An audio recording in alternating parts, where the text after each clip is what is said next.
Welcome to the Daily Influence, where our mission is to deliver a daily dose of positive influence that can uplift you personally or be shared within your sphere of influence. While not every episode may directly apply to your unique circumstances, we strive to provide insights and inspiration relevant to most people's daily, weekly, and monthly lives. Whether you are tuning in during the morning, noon, or night, the Daily Influence is here for you. Listen, share, and embrace the power of influence in your life. Hey everybody, Brian Smith here with the Iron Team series and your Daily Influence. We're going to tackle a topic today that, can be quite difficult for us to listen to. It's emotional intelligence. And within emotional intelligence, today we're going to be talking about self-awareness and self-regulation when we become aware. And a lot of us like to think, I don't need any help understanding my intelligence when it comes to my emotions. I know I get mad. I know what makes me mad. I'm pretty smart on my triggers. But the question is do we? Do we really understand what it is we project out into the world? We can't see ourselves unless we're looking in the mirror, and we're never looking in the mirror really when we're dealing with other people. We can't see how we react. We can't see how we come across. We can't see any of that. And when people tell us about what they observe, most of us go into fight or flight. We either get very defensive or we get very argumentative. We move into self-justification mode.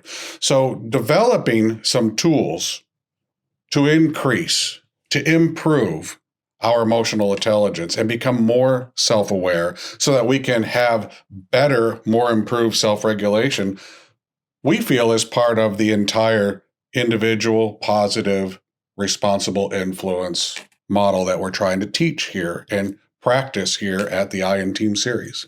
The first step is developing self-awareness, just understanding ourselves and who we are. Our first book, Individual Influence, Find the I in Team, was all about this, finding yourself. We walk people through the process of reflecting and understanding who we are, what makes us. Remember, one of the things that we ascribe to here is I am we. I am the accumulation of every interaction with every human, good and bad. And no, I don't dwell on all of that, but it's still there. Within our conscious, subconscious, and unconscious biases lie those interactions. To become really emotionally intelligent, however, we have to reflect regularly. Set aside time daily, weekly, preferably bi-weekly. But the more often you can sit back and just think about an interaction you've had, one maybe that you came away with that was uncomfortable, that upset you, that caused emotion, and look at it. Look at it, if you can, with an outside eye. Get a journal, write it down, record the interaction to try to get better understanding, and work on having objectivity in that self-reflection. It's easy to lie to ourselves, but it's also kind of easy to be honest with ourselves. We have nothing to fear. So use that time to look at how you are reacting, how you are acting, how you are dealing with certain situations, and ask for feedback. Find someone or some many ones in your area of influence that can give you some constructive feedback. Ask about your body language. Ask about your tone. Ask about your triggers. Ask about their experience. And set yourself up ahead of time to be objective about it, to not be triggered.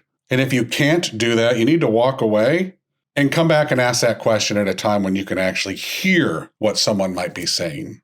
To get to that point, you might want to practice some mindfulness, meditation, deep breathing, yoga, a walk, anything that can help you defuse, de-escalate those emotions inside that really challenge our emotional intelligence. And practice your emotional literacy, understanding when you're mad, when you're angry, being able to separate the difference between certain emotions. Some emotions are really hard. Infatuation and love commingle themselves. Anger and hurt.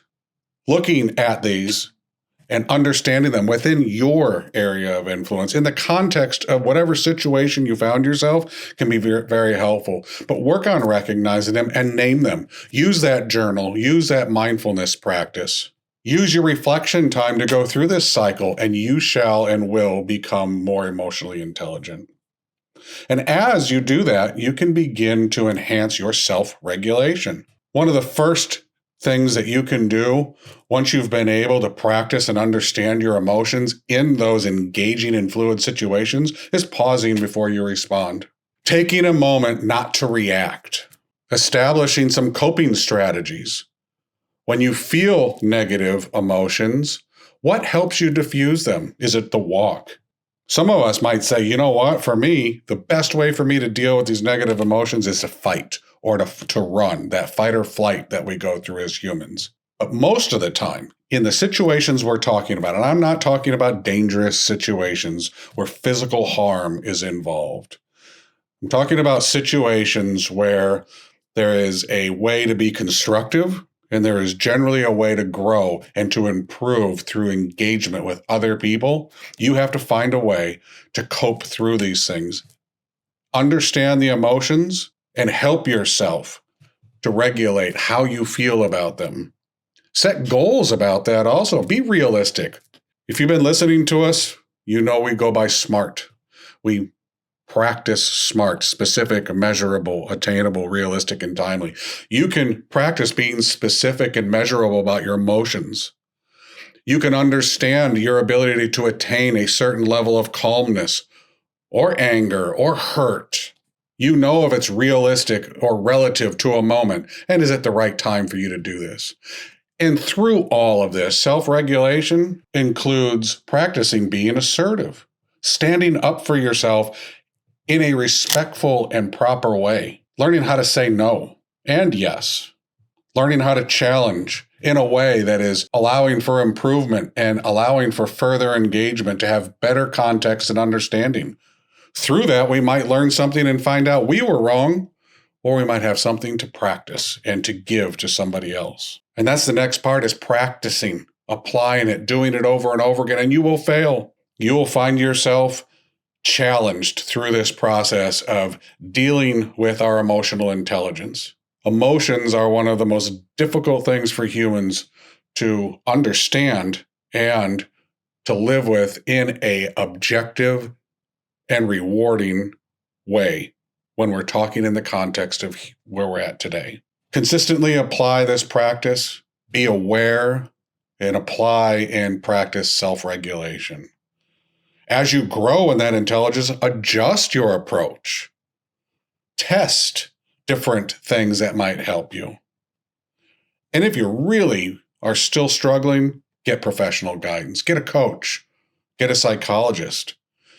Get a friend, a peer. And then when you integrate this into your regular life, look at how other people are doing it. Check in with yourself. Check in with your peers who have helped you get to this point. Role model if you have to, but also build your relationships through this process.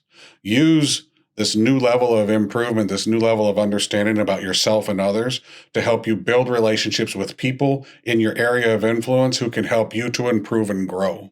Emotional intelligence is about yourself, but it's also about what you do for others. Self-regulation, same thing.